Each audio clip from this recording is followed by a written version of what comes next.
What's up, y'all? So we back for another drill. We're gonna do the cone pivot drill, right? The cone pivot drill is very pivotal. Get it? All right.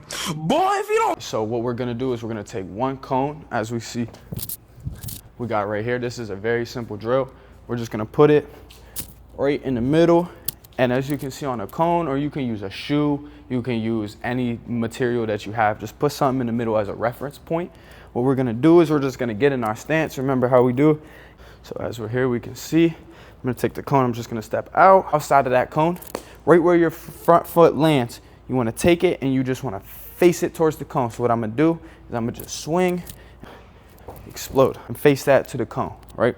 And then if I come back, I'm just gonna step opposite and swing it back the other way. So this is called a open pivot because you see I'm opening my foot to the cone and I'm swinging myself around. And this one right here is called a closed pivot because I'm bringing it back this way, right? So a closed pivot would look like this. I'd step over, right? And I'd swing my back foot. On an open pivot, I'd step over and I'd swing my back foot, right? That's your difference.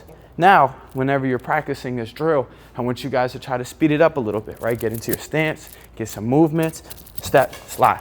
The thing about pivots that most people get wrong is they're not explosive enough on their pivots.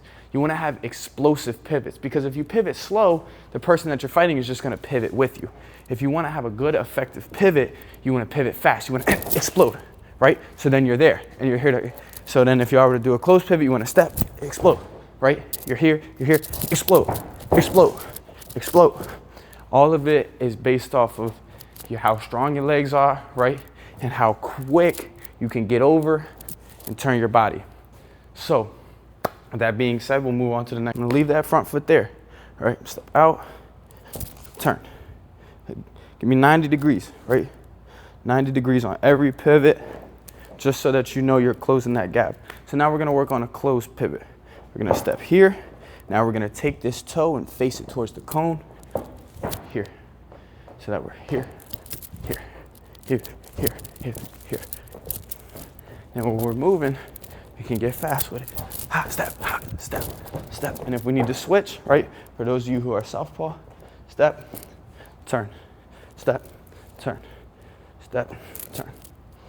Got it? Move on to the next drill.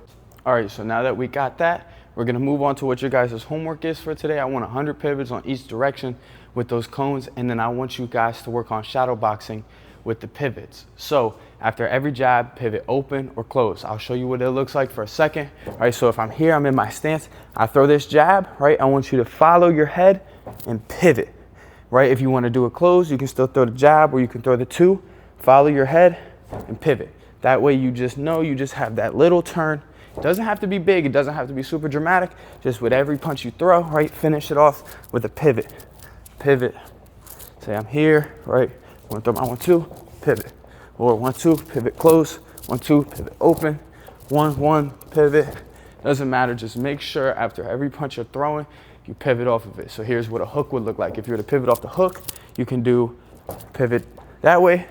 It's really rare that you'd ever throw a hook and pivot this way, but it is possible, right? So if you wanna learn how to do a check hook,